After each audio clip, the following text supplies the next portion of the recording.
All right. So, Stu, last night you were watching the 60 Minutes interview. I did watch that, yes. How was it? It was not good. Really? There were a lot of different things. I much would have rather been watching football. Okay. So the couple things about it. Number one, it was pitched as a Kamala Harris interview. And it wasn't really that. You got some Kamala Harris, a bunch of Tim Walz, and then an excruciatingly long piece about whether the election in Arizona was stolen in 2020. Who gives? We got 4 weeks until the election. Why? Again, like, you can absolutely make a case that what happened in 2020 in Arizona is important. Nothing can be done about it from now until the election. What's important now is the 2024 election. You get past 2024, you can start fixing problems you think exist in all these states once again, which should have been done, obviously, between 2020 and 2024. But there's just no relevance to this whatsoever at this point. But whatever, they're trying to make Donald Trump look bad. A lot of it was, tilted that way, including questions to Kamala Harris about, so why do you think Donald Trump didn't want to do this interview? Good, tough questions, 60 Minutes. You really pushing her there. There were a couple of questions that were adversarial, I guess you could say. There was the typical, hey, you flip-flopped on 943 issues. Let me list 3 of them and let you give a generic answer about your principles haven't changed. That moment happened. So let me play one. This is cut 3. This is her being pressed on her nomination. Listen to this.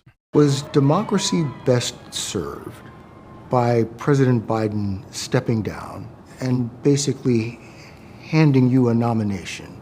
You didn't have to go through a primary process. You didn't have to fight off other contenders. That's not really the way our system was intended to work. President Biden made a decision that I think history is going to show is rare among leaders, which was to put country before self. Stop it. He didn't want him to do it. I am proud to have earned the support didn't. of the vast majority of delegates and to have been elected the Democratic nominee. I am proud to have received the endorsement of leaders around this country from every background and walk of life. Nobody voted for you. To fight in this election over the next month. Please say there's a follow-up. For our democracy. But I think this truncated process is why people think or say they don't really know who you are. Look, I've been in this race for 70 days. Right. Yes, and nobody voted for you. I mean, that's a fair question. You're right, though. The lack of follow-up is difficult. Yes. Right? Like, it's tough to take. Because they would sit on this and press on it and say, wait a minute, but you're saying you won the votes. You won the votes of the delegates after correct the sitting president endorsed you and you pushed everybody else out of the race. And after you sat on the information that he was almost a vegetable for 4 years, 3.5 years, you said, trust me, I'm there with him. He is fine. And then we find out he's not. The night we find that out, you say it was just a bad night. He's fine. Yep. You went on Anderson Cooper and said everything was fine. You see him behind closed doors. He's incredible. He's getting all these things done. He's dealing with these leaders in these amazing ways. She was lying after the debate about this. Correct. And still, we really haven't had her pressed on what the hell happened there. Why did you not tell people about this in advance? Why did you continue to lie after everyone else already knew? So why didn't he ask that question? Cut 8, please. Here's Hillary Clinton.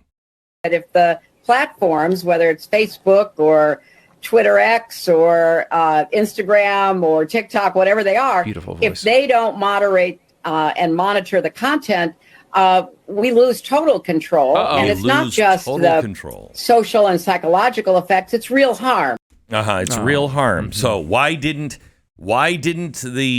wasn't the question pressed over and over again the way it would be done for anybody else? Cut 9, here's Tim Walz. I think we need to push back on this. There's no guarantee to free speech on misinformation or hate speech, and especially around our democracy. That's an incredible clip, largely because he then repeated it during the actual debate. Yes. That was 2022, that clip. He had multiple years. That clip went viral in between, and he still thought that there's, the hate speech is banned by the First Amendment, and that you can't say fire in a crowded theater. Things that anyone who studied this issue know immediately are wrong. And he knows nothing about them. Why didn't CBS ask the tough question? Why is no one really pushing Kamala on FEMA and the response to this hurricane, which is devastating? I don't know. Cut 10. And I think the dislike of and anguish over social media is just growing and growing and growing. And it's part of our problem, particularly in democracies. In terms of building consensus around any issue. It's really hard to govern today. You can't, the referees we used to have to determine what's a fact and what isn't a fact are kind of, been eviscerated to a certain degree. And people go and people self-select where they go for their news or for their information.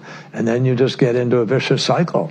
So it's really, really hard, much harder to build consensus today than at any time in the 45, 50 years I've been involved in this. And there's a lot of discussion now about how you curb those entities in order to guarantee that you're going to have, some accountability on facts, et cetera.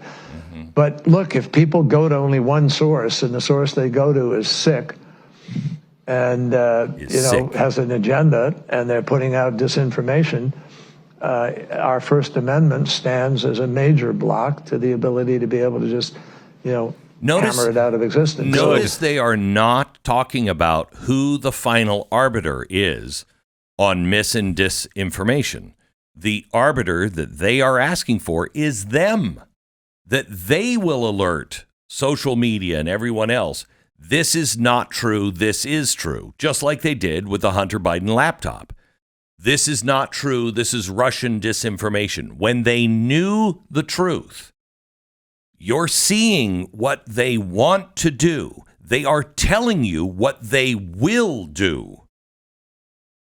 Now, we have to choose.